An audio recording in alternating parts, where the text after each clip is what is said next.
الحمد لله رب العالمين، والصلاة والسلام على أشرف المرسلين نبينا محمد وعلى آله وصحبه أجمعين، ومن دعا بدعوته واستنى بسنته إلى يوم الدين. وبعد، فإذا مضى رمضان فلا يعني ذلك أن الصوم قد انقطع، بل هناك أنواع من الصيام المشروعة يتقرب بها العبد إلى ربه ومولاه، منها 6 شوال. فعن أبي أيوب الأنصاري رضي الله عنه عن النبي صلى الله عليه وآله وسلم أنه قال: من صام رمضان ثم أتبعه 6 من شوال كان كصيام الشهر. والحديث أخرجه الإمام مسلم وغيره في سبيله. فالمرء أن يصومها على التوالي إن شاء، وإلا فله صيامها بغير توال، والأفضل أن يصومها بعد القضاء إذا كان عليه قضاء من الصيام، إلا إذا داهمه الوقت فله صيامها وتأخير القضاء لأن وقتها محدد والقضاء فيه سعي. ثانيا، صوم يوم عرفة. ثبت عنه صلى الله عليه وسلم في البخاري أنه يكفر السنة الماضية والباقية. ثالثا، صوم يوم تاسوعاء وعاشوراء، وهما يوم 9 والعاشر من شهر الله المحرم. ثبت عنه صلى الله عليه وسلم أنه ما من يوم الصوم فيه أحب من الله بعد رمضان إلا المحرم. ثالثا، صوم 3 أيام من كل شهر، والأفضل أن تكون أيام البيض، وهي الثالث والرابع والخامس. ثبت بذلك في البخاري، وبوب عليه الإمام البخاري في صحيحه. خامسا، صيام يومي الاثنين والخميس من كل شهر، فهذه أنواع من الصيام ينبغي أن نعتني بها ونجتهد فيها. وغير ذلك صيام يوم داود كان يصوم يوما ويفطر يوما، وقد ثبت في البخاري ومسلم من حديث أبي سعيد الخدري رضي الله عنه أنه قال: رضي الله عنه عن النبي صلى الله عليه وآله وسلم أنه قال: ما من عبد يصوم يوما في سبيل الله إلا باعد الله بذلك اليوم وجهه عن النار 70 خريفا. أيها الإخوة، إن من علامات قبول عمل المرء أن يجتهد أكثر مما مضى، وأن يكون بعد رمضان أحسن حالا مما قبل رمضان. ذلك لأن النبي صلى الله عليه وسلم كان يقوم من الليل حتى تتفطر قدماه، وذلك بعد أن غفر له ما تقدم من ذنبه وما تأخر. وتقول له زوجه عائشة رضي الله عنها: أتتكلف هذا وقد غفر الله لك ما تقدم من ذنبك وما تأخر؟ فيجيب عن ذلك المصطفى صلى الله عليه وآله وسلم بقوله: أفلا أكون عبدا شكورا؟ إذا فعلامة قبول العمل يا عباد الله مضاعفة الجهود وزيادة التفاني في الأعمال الصالحة، والحرص الشديد على أي فرصة تمر بالمرء يتمكن فيها من القيام بأي قربة تقربه إلى الله سبحانه وتعالى وتزيد من رصيد إيمانه وتقواه. هذا جيش للمتقين. تنقضي الأيام وما يزدادون إلا قربة إلى ربهم سبحانه وتعالى، يزدادون عملا على عملهم ليزدادوا إيمانا مع إيمانهم، فأما الذين آمنوا فزادتهم إيمانا وهم يستبشرون، والذين هتدوا زادهم هدى وآتاهم تقواهم. اللهم اجعلنا منهم. يا إخوة، رمضان زيار جايته alheran da suke cikin rukatun mutu kwanakin da suna nan su kai ka ce iftawar gido, abin mamakin saurin gudewar su, abin mamakin saurin shuɗewar su. babu mafi hasara a duniya sama da wanda ya tozartar da dararen wannan kwanaki da ya rike su wajen ibada kamar yadda ya tozartar da ranakun waɗannan kwanaki bai ribace su ba wajen ayyukan ibada. Babu mafi dacewa, babu mafi basira sama da wanda ya yi amfani da lokacinsa wala Allah na dare ko rana. Hadisi ya tabbata daga manzon Allah sallallahu alaihi wasallam, riwayar Anas bin Malik Allah ya kare da adari. Yace wata rana manzon Allah sallallahu alaihi wasallam ya shigo masallaci, hawan sa bari ke da wuya, sai aka ji ya ce amin amin amin hasbu. Wannan ne sai muka ce me ne ya sa amin ya Rasulullah? Sai manzon Allah ya ce malaika Jibril ne ya zo yace da ni Allah ya kaskantar da Allah ya tozartar da kaskanci ya tabbata ga wanda aka ambace ka amma ba tare da yayi maka salati ba. An ce annabi Muhammad ba tare da yake sallallahu alaihi wa alihi wa sallam yace ke amin, yace ni kuma nace amin. Sannan ya sake cewa da ni kaskanci ya tabbata da mutumin da Ramadana ya shigo har ya wuce ba tare da ya yi wani aiki na ku zo ku gani irin wanda zai tabbatar masa gafarar Ubangiji ba. Sai amin, ba za Allah ya ce ni amin. Na uku, ba za Allah sallallahu alaihi wa sallam ya ce kaskanci ya tabbata da mutumin da ya riski mahaifansa guda biyu da rai ko ɗaya daga cikin uwa ko uba ba tare da ya yi musu ɗa'a irin wanda za ta sa a yi masa gafara ba tare da ya yi musu biyayya da shiga ce da shari'a irin wanda za ta shiga da shi aljanna ba. Sai amin, manzo Allah ke ce yake amin. Shugaban annabawa ne ke cewa amin yayin da shugaban mala'iku ke yin addu'a. Ba na tsammanin akwai addu'ar da ta sami mafi cikin mai addu'a ya yi tarayya da mafi cikin mai cewa amin a lokaci guda sun ba wani. A cikin ba karamin hasara mutum ya gamsa ba idan har ya bari kwanakin Ramadana suka tuɗe ba tare da yare da shi. Da haka lokaci ne mai albarka ce Ramadan. Ya ɗan uwa, Ramadan yana koyar da mu al'amura masu yawa, yana koyar da mu ɗabi'u na gari, yana koyar da mu al'amuran da in mun yi riko da su muka yi aiki da su za su zama mana fitila a kan hanya, za su zama mana guzurinmu na zuwa lahira, za su zama mana wata matakiya a kan hanyar shirya.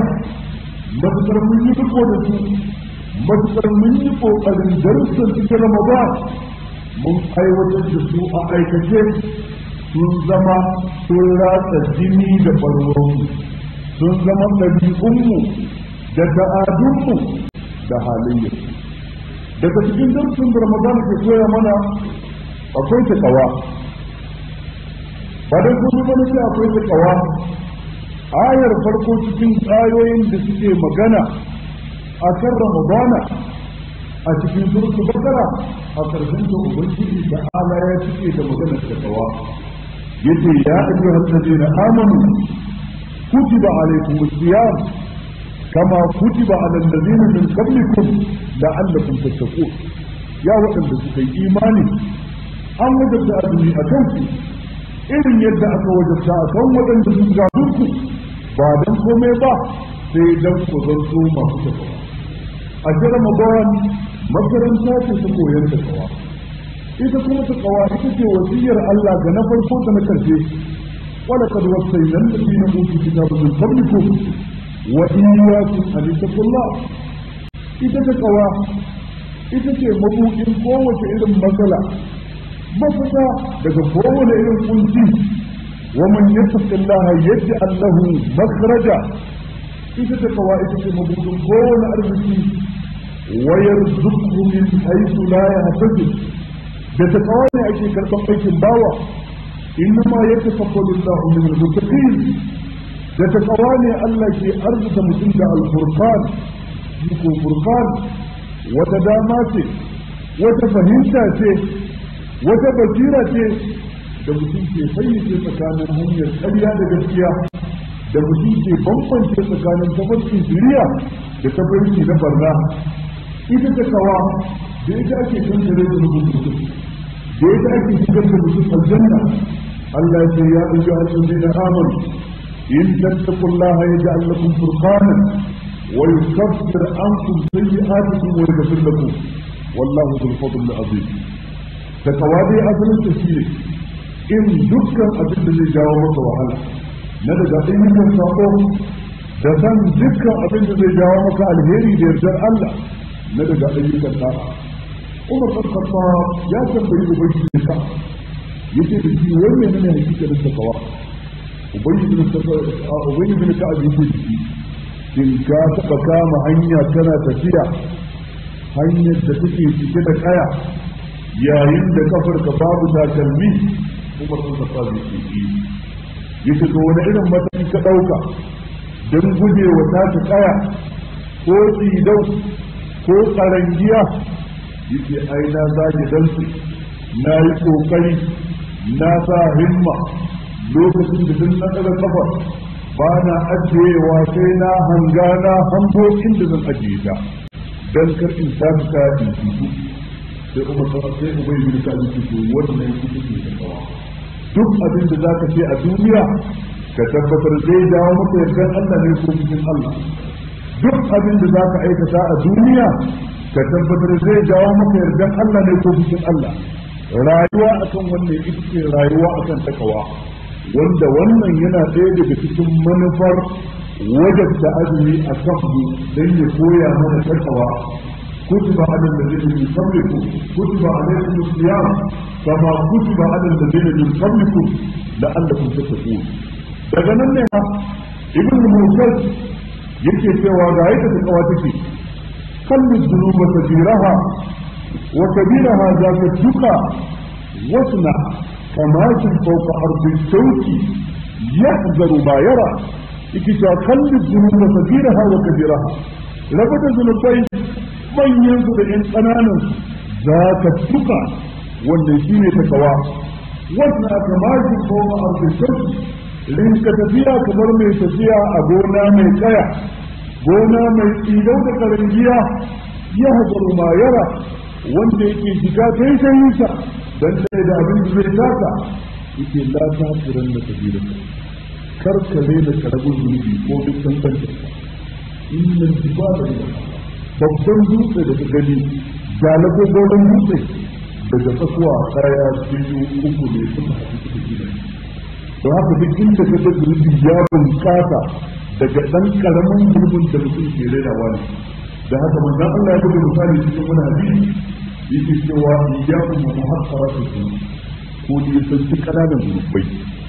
ko ne san ci ƙananan zunubai kuna son ku gane misalin yace misalin ƙananan zunubai kamar matafiya ne ayari guda da suka yi tafiya sun yada zango a wuri suna neman itacen da za su dafa abincinsu sai shugaban ayarin ta zai ce kowa ya shiga daji kare kawo musu komai su sanda daya sai wanda ya zai kawo sanda daya sai wanda ya zai kawo kire daya da wannan kiraruwan suka taru sandunan suka taru sai suka zama kan itace gungume ne wanda suka samu dafa abincin su suka ci suka yi gaba daga zangon sai manzo Allah ya ce kamar haka ne kananan zunubai suke taruwa su dace zuwa da haka aiki yayi kana suka taru sai suka zama kan itace gungume ne wanda suka samu dafa abincin su suka ci suka yi gaba daga zangon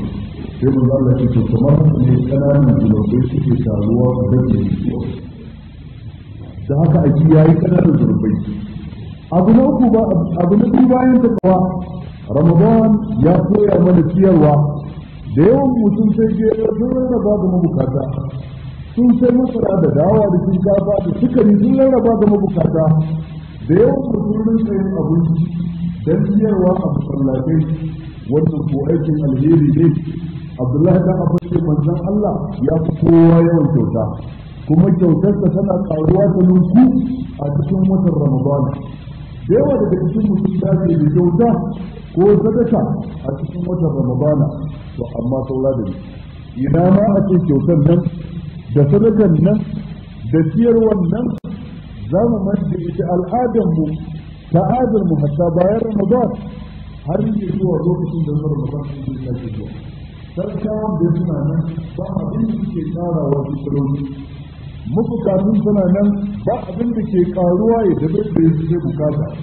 marasa lafiya a asibitoci suna nan, yara marayu suna nan a gidan marayu suna jiran abinci, suna jiran tufafi,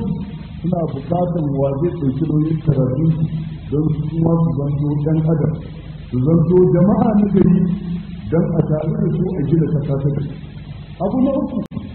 yawaita karatun alƙur'ani mai girma. Ramadan wata ne na alƙur'ani, shahar Ramadan alladhi unzila fihi alqur'an hudan lin-nas wa bayyinatin min al-huda wal furqan. Da haka a cikin Ramadan mala'ika jibril ke zuwa wajen manzon Allah, ko dai manzon Allah na karanta Qur'ani jibril na saurare, ko jibril na karantawa manzon Allah na saurare har Ramadan ne. Da yawan mun sanya himma wajen karanta alkur'ani cikin sallah da wajen sallah. Da yawan mun sanya himma wajen sauraron karatun alkur'ani. Ina ma a ce wannan kwazo da himma zai ci gaba da tuɗewa har bayan Ramadan, har ya zuwa lokacin da wani Ramadan sun ce rinka zuwa. Ku saurara ku ji innal ladina yatluna kitaballahi wa aqamus salata wa anfaqu mimma razaqnahum sirran wa alaniyatan يرجون تجارة لن تبور ليوفيهم أجورهم ويزيدهم من فضله إنه غفور وبين للي وأن كرم بالكتاب الله إلا الذين يتلون كتاب الله للي ما كرم بالكتاب الله أنا أتبين جنسي كراتون فهمت كراتون تدبري دسالورا وأقاموا الصلاة كما تتقيد بصلولي kuma suka ciyar da abin da muka ba su irin waɗannan suna yarda da kasuwancin da babu karaya a cikinsa babu tangaro a cikinsa domin Allah ya cika musu na da jikinsu ya yi musu daɗi daga cikin taskarsa ta falala lalle ubangiji ta ala shi ne zafu mai yawan gafara sannan shi ne tafiyo mai godiya ga ayyukan bayan. Abu na hudu, a cikin Ramadan an koya mana nisantar zance na banza, sai da zu aiki da sai da zu to tuburi su jita an ce sun ce duk wannan abu da manzon Allah ya koya mana ne san su a cikin Ramadan. Manzon Allah da kansa ya faɗa cikin hadisin Bukhari a cikin Ramadan din man lam yada qawla zu wal amal bihi falaysa lillahi hajatun fi an yada ta'amahu wa sharabahu. Duk wanda bai bar zancen ƙarya ba ko yin aiki da zancen ƙarya sai da zur maganganu marasa daɗi da soki burutu wanda suke ko tilas yayi don ya sauke wajibi, to amma ko ba da ladan komai a cikin ba. Idan mutum ya koyi wannan a cikin wata ɗaya, kwanaki 29 ko 30 ta saba sanya wa harshenka tarnaki da baibayi kana tare da fadin Allah ta'ala ma yankin min qawli illa ladayhi yaqin har tsawon ne su a cikin sarkon kwana da yanzu to ba ku yin za'i kwanaki shuɗe ba ce sai ka zama wani ɗalibi da ya samo takardar shaida a makarantar takawa, makarantar kame baki, makarantar mutunci, makarantar sanin ya ci mata don haka da zan shi ne ɗabi'arka da halayyarka a kasuwarka a ofishinka a wurin sana'arka a yakin neman zaɓenka a rayuwar gaba ɗaya har da zuwa lokacin da wurin mazan ɗin lokaci haka hadisi ne da cikin bayan da wanda ya ɗan uwa Ramadan ya koya mana nisantar zage-zage zagin musulmi ba su ƙarfi yunƙurin kakarsa wani ƙaramin kafirci ne sun mutuncin musulmi ta hanyar jiba ta hanyar zagi ta hanyar ba'a ta hanyar ƙage duk waɗannan al'amuran ne da Ramadan ya koya mana nisantar hadisul qudsi cikin sahih Bukhari ubangiji ta ala ke cewa wa idza kana yawmu sawmi ahadikum idan azumin ɗayan ku ya zo fala yasu kada ya zance na baka ko zagi ko fasikan wala yasab daga murya da haurajiya ba lokacin hutuba ba lokacin wa'azi ba lokacin kiran sallah ba lokacin talbiya ta labbaika Allahumma labbaika ba duk inda ka ga murya inda ba izinin ka ga murya ba ana yin ka a matsayin rashin ta da sarkin ladabi da rashin sanin ya kamata wanda bai dace mai azumi ne yake ba yace fala ya rasu kar mutum yi zancen batsa da maganganun banza wala ya sab kar ya rinka daga murya ba tare da bukatan haka ba da in ka ba mu kamar sauka kana in wani zage ko yi kokarin da yake sai ya kurki yin da ba kamata ya ce da yi azumi zagin sa aka yi wanda in ya rama ya halatta saboda fadin Allah ta'ala wa ma aqabtu fa'atibu bi ma uqibtu bi saboda fadin Allah ta'ala wa jazaa'u sayyi'atin sayyi'atin mithluha amma tare da haka cikin Ramadana dan alfarmar ajli haka cikin an zage shi in karya rama bal yakutu bi rizqin sa'im to rama ma ba a yadda kai ba ina ga wanda zai fara a shi babu yadda za a yi fara to irin magana ya koya maka samun baki ba ka zagi ba ka cin mutunci ba ka duba ya kamata wannan ya zama ɗabi'un ku ko da bayan shuɗewar Ramadan ya ɗan uwa idan Ramadan ya wuce bayan kuma azumi ya wuce gida akwai dangin azumi na lafiya masu tarin yawa masu matuƙar falla kaɗan da cikin su cikin Ramadan azumi guda ce da ake a cikin kana da dama ku yi a gobe kana da dama ku yi a rarrabe in ka ga dama ka iya yin kafin ramuwar da ke kanka sai dai an fi son tun da ramuwa a kan ka fara yin ramuwa sannan ka yi amma idan lokaci ya kware maka baka samu ka yi ramuwa ba to sai ka fara yin kafin ka zo ka yi ramuwa tun da lokacin ka kai yadda ne shi ne wannan sarwa ramuwa da lokacin da yana da yawa da kuma har Allah ma sha Allah lallai yana da mutukar farla manzon Allah ce dukkan wanda ya azumci Ramadana ya bi shi da kwanaki shi cikin watan Shawwal to kamar ya azumci shekara ne da baya na biyu azumin ranar arfa ranar tara ga watan babbar sallah jajiberin babbar sallah ranar da alhazai ke tsaye a arfa mutanen da ke zaune a gida ba su yi aikin hajji ba mustahabi ne da abinci wannan ranar manzon Allah ya nuna azumin wannan ranar yana kan kare su gudun shekara biyu wadda take da wadda ake ciki daga nan sai azumin tasu'a da asura ranar tara da goma ga watan muharram azumi ne mai matuƙar falala daga nan sai azumi uku a kowane wata musamman a ranakun 13 da 14 da 15 ga wata wanda yana da matuƙar falala har da tari ya yi babu a kai daga nan sai azumin ranar litinin da alhamis a kowane mako in za ka iya yin masu da haka ta iya yin azumin annabi dawud ya kasance yana azumi yau gobe azumi ne shi gaba duk wannan al'amura ne masu falala da kuma da dage a kai ya ɗan uwa yawan mutum daji da ayyuka na ciyarwa da azumi da karatun Qur'ani da kiyamun dole waɗansu ma har sun su tashi suka yi a cikin watan Ramadan kwanaki goma ƙarshe sun zagi dan sun nisanci duniya sun kallace a masallatai don kulla da karfafa alaƙa tsakanin da wani amma sallah da alamar an karɓi kiyamun dole alamar an karɓi azumin alamar an karɓi karatun Qur'anin mu itikafin mu addu'o'in mu a kwatanta halayen mu da ayyukan mu kafin Ramadan da bayan Ramadan matukar mun ga akwai ci gaba a cikin halayen mu akwai gyaruwa cikin ɗabi'un mu akwai gyaruwa cikin yanayin mu'amalar mu ta rayuwa an samu ci gaba a bayan Ramadan sai an kwatanta da abin da muke da kafin Ramadana sai mu gode wa Allah alama ce ta an karɓi ayyuka sai mu ƙara himma matukar mun fara ci gaba da ayyukan ibada to ya a kan wanda muke yi da alama ce ta an karɓi ayyuka amma matukar da mun yi ba su da kwana goma dan mun yi kira'an Qur'ani da wani ɗan tahajjudin da bai tashi farawa karya ba dan mun yi kaza da kaza sai Ramadan ya wuce sai muka ɗauka an karɓa da mun yi sabon kayi to mu tabbatar alama ce ta ayyukan ibada sai an samu canji sai an samu jiyin jihali a cikin rayuwar kan ne burkan mu duniya ta cikin lokaci babban abin da zai nuna mana wannan manzon Allah sallallahu alaihi wasallam Allah ya saukar masa inna fatana laka fathan yadda laka Allah ma taqaddama min dhanbi wa ma ta'akhkhara wa yutimmu ni'matahu alayka wa yahdika siratan mustaqima ibn kathir yace da wannan manzon Allah ya fito ya ko da ba ko wata aya a duniya ce wannan yace domin kowane aiki kai sai dai a ce za a gafarta ma abin da yi amma ba za a ce da abin da zai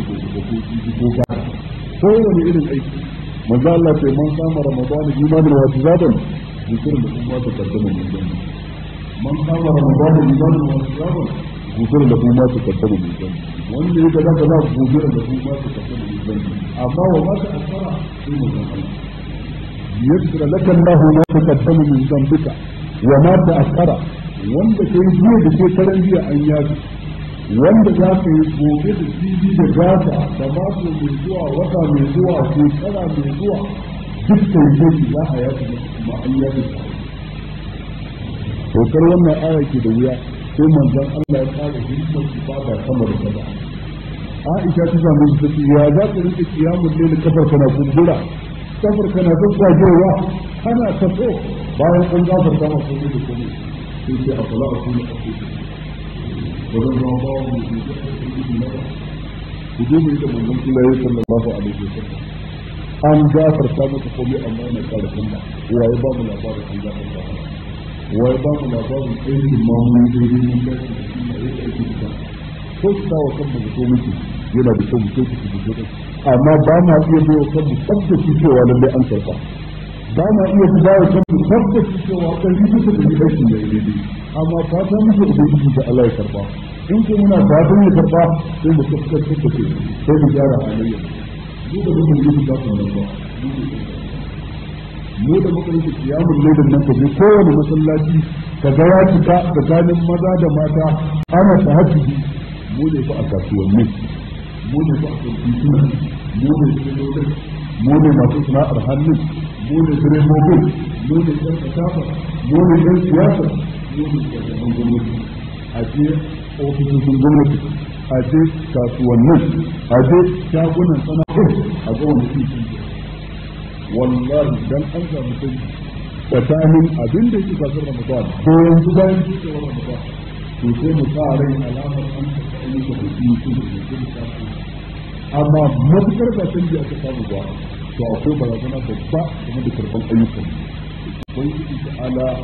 ya sa kar mu zanto cewa mun tsaye banza ko mun tsaye banza ubangiji ta'ala ya zube mu sai da ba ya gafarta mana kuma ubangiji ya ba mu ikon kawo canji a cikin ayyukan da rayuwar da ma'amalolin اللهم اعز الاسلام والمسلمين واذل الشرك والمشركين ودمر اعداء الدين وانصر عبادك الموحدين واهد حوزه الدين يا رب العالمين اللهم امنا في اوطاننا واصلح ائمتنا وولاه امورنا واجعل ولايتنا في من خافك واتقاك واتبع رضاك يا رب العالمين kuma ya ɗan uwa mu yi amfani da wannan lokaci da muke samun lokacin karɓar addu'a a cikin sujadar mu roƙi ubangiji subhanahu wa ta'ala labarin da muke ji ko kuma wasu labarai ne yunkurin kafa shari'ar musulunci a wata daula daga cikin daular Afirka ta yamma cikin kasar Zambia ubangiji ta'ala ya tabbatar da wannan alkhairi shugaban kasa ya yi alkawari da malaman kasar da suka kai masa gaisuwar sallah yi musu alƙawarin shekara ta dubu biyu da sai kullum zai fara aiki da shari'a musulmi Allahu akbar Allahu akbar Allahu akbar Allahu akbar اللهم اعز الاسلام والمسلمين واذل الشرك والمشركين اللهم اعز الاسلام والمسلمين واذل الشرك والمشركين اللهم انصر من نصر الدين واصبر من خذل الاسلام والمسلمين اللهم امنا في اوطاننا واحسن ائمتنا